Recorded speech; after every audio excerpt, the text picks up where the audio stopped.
This is Brett Mooney with SkipperBud's Yacht Sales. I'm going to take you on a tour of this 2021 Blackfin 332 center console. Very well loaded out.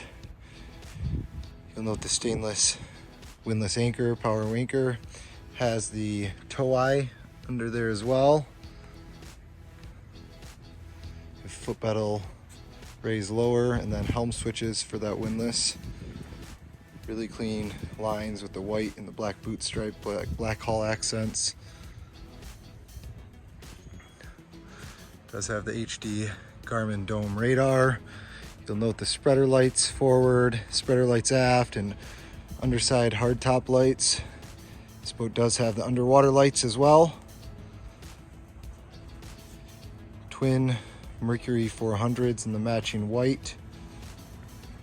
Nice swim platform, transom walk around space. Really nice lines there. Very large side dive or boarding door. And storage is absolutely massive on this boat. There's floor storage, port and starboard. I'll show you some additional storage forward, but you have the double Yeti coolers, storage drawers, storage topside. There's a large transom seat that pops out there. Massive live well.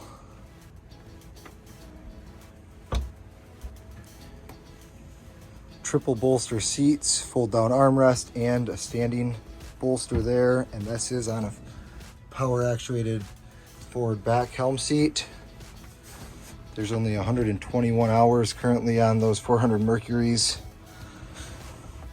Huge Garmin displays, nice storage glove box top side, and some additional storage here, bottom side of the hard top. Really well laid out dash. Of course, joystick controls with autopilot.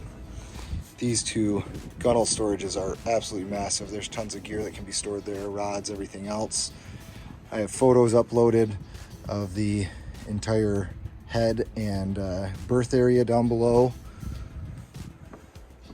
This boat has an upgraded audio system with the twin subwoofers and speakers throughout the boat. My favorite seat, which is what we refer to as a coffin seat here, that again has a huge amount of storage. There's 2 bins down there, as well as 2 cleaning buckets. These backrests slide out. You can pop in a bolster position, leaving a little bit more space open forward. You'll note charging ports all throughout the boat. And then there's a forward sunshade option that pop into these receps. Huge storage underneath the floor in the bow as well. Then storage under the seats on either side. Overall, excellent condition boat. Low hours, very well maintained. Currently located in Bay Harbor, Michigan, waiting for its next home. Again, this is Brett Mooney with SkipperBud's Yacht Sales. Give me a call anytime to set a showing on this beautiful Blackfin.